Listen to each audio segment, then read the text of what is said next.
মধ্যযুগীয় এক রহস্যময় বই, যে বইয়ের ইতিহাস জুড়ে রয়েছে অমীমাংসিত সব ঘটনা ও অভিশাপ। অনেকেই এই বইকে ডাকেন দ্য ডেভিলস বাইবেল বা শয়তানের বই নামে, কারণ কথিত আছে এই বই লিখেছিল স্বয়ং শয়তান। প্রায় ৮০০ বছরের পুরনো এই বইটি আজও ইতিহাসবিদ, বিজ্ঞানী ও ধর্মতত্ত্ববিদদের জন্য এক অসহায় ধাঁধা। বইটির আনুষ্ঠানিক নাম কোডেক্স গিগাস, যার অর্থ হল বিশাল বই। ধারণা করা হয় আনুমানিক প্রায় ১২১০ খ্রিস্টাব্দে বর্তমান চেক প্রজাতন্ত্রের পূর্বাঞ্চলের বেনেডিক্টাইন গির্জায় বইটি লেখা হয়েছিল। প্রায় ৩৬ কেজি ওজনের এই গ্রন্থে রয়েছে ৬২০ পৃষ্ঠা, তবে পৃষ্ঠাগুলো কাগজের না, চামড়ার। গবেষকরা ধারণা করেন বইটি লিখতে অন্তত ১৬০টি গাধার চামড়া ব্যবহৃত হয়েছিল। বইটিতে বিভিন্ন বিষয়ের উপর লেখা হয়েছে। ওল্ড ও নিউ টেস্টিমেন্ট ছাড়াও বইটিতে আছে মহাবিশ্বের সৃষ্টি, চিকিৎসা, ব্যাকরণ, ইতিহাস, এমনকি ভূত তাড়ানোর মন্ত্র। কিন্তু সবচেয়ে অদ্ভুত বিষয় হচ্ছে বইয়ের ৫৭৭ নম্বর পৃষ্ঠা। সম্পূর্ণ পাতা জুড়ে আঁকা আছে শয়তানের একটি ছবি। দুটি শিং, গাঢ় সবুজ চোখ, লাল জিভ এবং ছায়াময় একাকী পরিবেশে শয়তানকে আঁকা হয়েছে, যা মধ্যযুগীয় কোনো গ্রন্থে রীতিমতো অকল্পনীয়। এই চিত্রের উপস্থিতির কারণে একটি ভয়াবহ কাহিনীও বিস্তার লাভ করে। কথিত আছে বেনেডিক্টাইন গির্জার এক সন্ত্রাসী মারাত্মক অপরাধ করলে তাকে মৃত্যুদণ্ড দেওয়া হয়।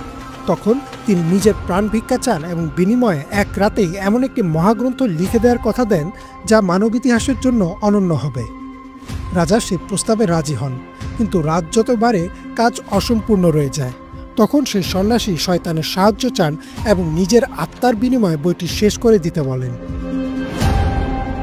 যদিও এই গল্পকে নিছক লোককথা বলে মনে করছেন গবেষকরা, তবে তারা অবাক হয়ে একটি বিষয় লক্ষ্য করেন যে পুরো কোডেক্স গিগাসে একটিমাত্র হাতে লেখা, একই রকম কলমের চাপ, অক্ষরের গঠন, লাইনের উচ্চতা এবং মার্জিনের নিখুঁততা রয়েছে, যেন কোনো যন্ত্রচালিত প্রিন্টার দিয়ে লেখা হয়েছে। তবে বিজ্ঞানীরা পরীক্ষা করে দেখেছেন এই লেখার ধরন, চিত্রাঙ্কন ও ক্যালিগ্রাফির সূক্ষ্মতা ধরে রাখলে একজন মানুষের একটানা লিখে বইটি শেষ করতে ২০ থেকে ২৫ বছর সময় লাগার কথা। অথচ লেখকের হাতের লেখা কোথাও এক বিন্দু বদলায়নি, নেই ক্লান্তির ছাপ। এটাই গবেষকদের কাছে সবচেয়ে বড় রহস্য। কোডেক্স গিগাসের ইতিহাস অভিশাপের গল্পে ঠাসা। ঐতিহাসিকদের মতে ১৫৯৪ সালে বইটি চলে যায় রোমান সম্রাট দ্বিতীয় রুডলফের সংগ্রহে। বইটি হাতে পাওয়ার পর তার মানসিক ভারসাম্য দ্রুত ভেঙে পড়ে এবং তাকে সিংহাসনচ্যুত করা হয়। ১৬৪৮ সালে যখন সুইডিশ সৈন্যরা প্রাগ দখল করে বইটি নিয়ে যায়, তখন সুইডেনের রাজপরিবারেও নেমে আসেন নানান অঘটন।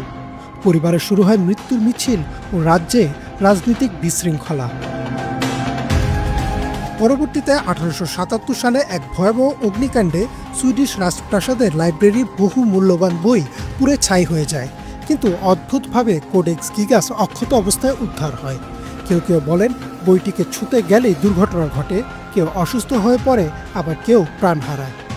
গ্রন্থটি এতটাই রহস্যে ঘেরা যে আজ পর্যন্ত কোনো লাইব্রেরিয়ান একটানা দীর্ঘদিন এই বইয়ের দায়িত্বে থাকতে চাননি। বইটির পাণ্ডুলিপি বিশ্লেষণ করেছেন বহু গবেষক, যার মধ্যে অন্যতম মাইকেল গালিক ও ক্রিস্টোফার ডি হ্যামেল।